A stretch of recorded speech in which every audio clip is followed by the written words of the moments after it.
Hi guys! Magluluto ako ngayon ng broccoli. Hindi ko alam kung anong tawag dito sa luto na to. Basta ang alam ko lang, gustong gusto ko kumain ng broccoli. Lang ako sa YT kung paano ang luto nito. Dapat may chicken to kaso tinatamad ako magluto ng manok. Ayan, hiwa-hiwa ko muna siya ng maliliit. Yung gutom ka na pero hindi mo alam kung kailan ka makakakain sa sobrang hinhin mo maghiwa. Haha! Fast forward ko na tong paghiwa-hiwa para matapos na kagad tong pag-edit ko. Sarap na sarap talaga ako sa luto nito na beef broccoli, pero hindi yun yung lulutuin ko. Abangan nyo na lang kung anong lulutuin ko nito guys.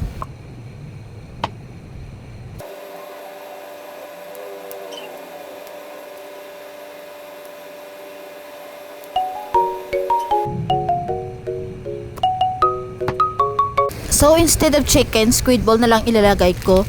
Pero sabi ko, squid ball ba chicken ball ang binigay niya? Pareho lang ba ito guys?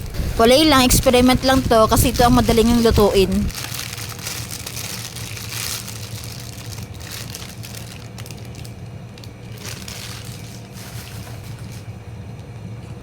Slice ko muna siya ng kalahati para medyo marami. Diba itong squid ball masarap siya ilagay sa pansit, kaya inimagine ko na lang na masarap din to sa niluluto ko. So ayan, iprito ko na yung squid ball. Ang hirap pala mag-video habang nagluluto.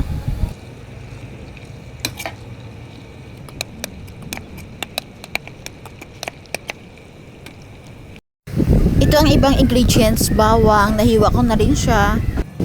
Then carrots.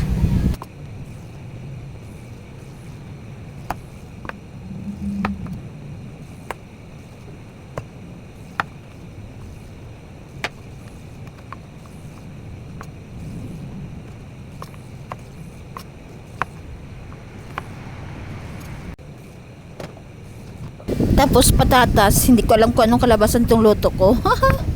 Ang mahalaga, nagtatry.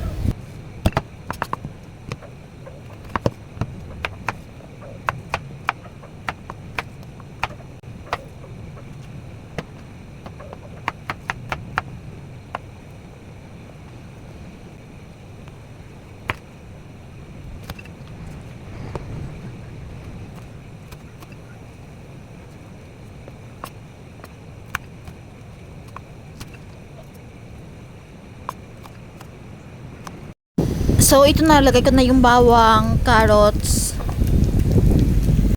broccoli. Sabay-sabay yan to guys para sabay-sabay din sila maluto.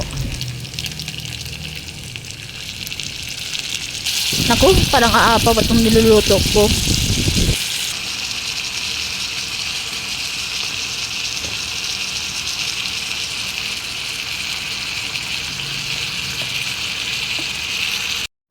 So, ito na siya. Hindi ko na video kung ano pang mga ingredients ang nilagay ko. Basta nilagyan ko siya ng asin, oyster sauce, soy sauce, cornstarch. So guys, ito na ang kinalabasan. O diba, mukha naman siyang masarap pero mukhang maalat kasi maitim.